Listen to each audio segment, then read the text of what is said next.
Arthur, does it help to have someone to talk to?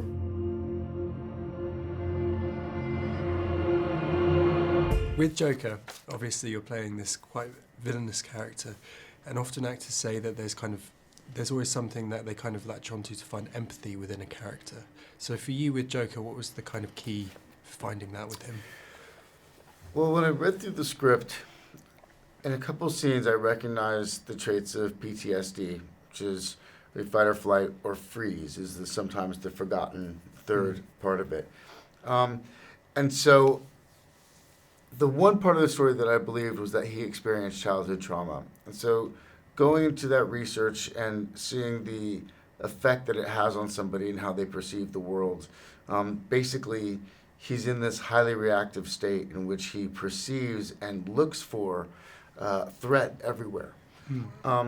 And so I think that was really kind of like a foundational piece for me and kind of understanding the way that he sees the world and what he experiences. Because there's a lot, honestly, when I first read the script where, I mean, yeah, he's a villain. There's a lot of stuff that I didn't like about him. And I couldn't make a movie like that. I wouldn't know what to do. I had to find something. And while his motivations aren't always clear, I think once I kind of unlocked that portion of it, a lot of it made sense to me.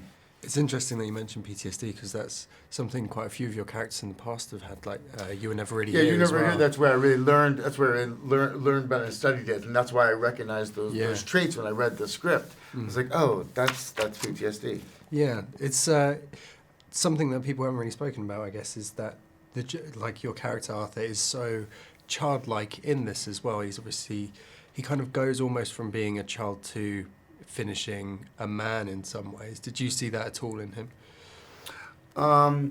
There's definitely arrested development. I mean, there's a scene on the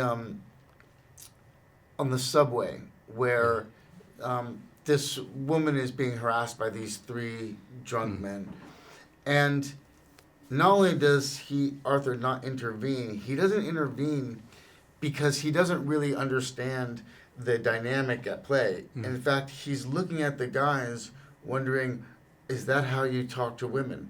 And so he's so isolated and has never had that experience. And so, yeah, when I read that, I said, this is like a child. Yeah. One of the things, for this film, you lost weight, you filled in a journal, you kind of developed this laugh. Was there anything that surprised you in that development? Anything that you kind of started doing that you were like, oh, this is very in this character, but I'm not sure I would have thought I was going to go there? A lot of it, honestly. Really, I would say that the character, so much of it, I discovered some of it while we were filming.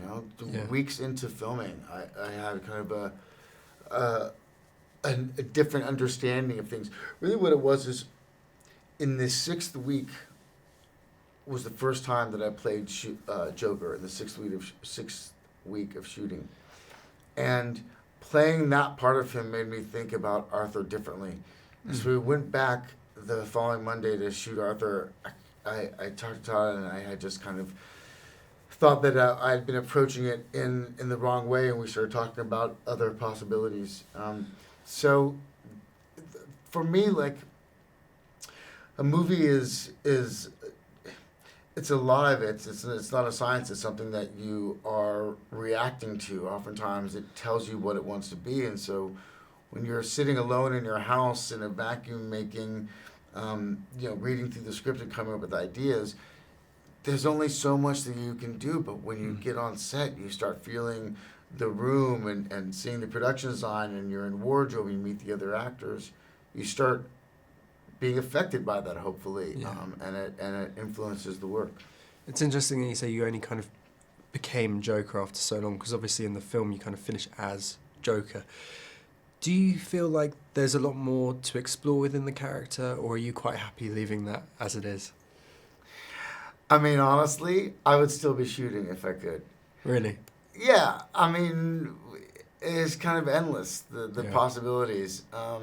So, yeah, Todd and I easily could still be shooting. And there's something Todd said is that he sometimes thinks that sometimes you would perhaps rather the film was called Arthur than Joker. How do you feel about that?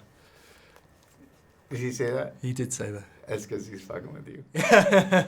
Okay, Murray, fair enough. one small thing. Yeah. When you bring me out, can you introduce me as Joker?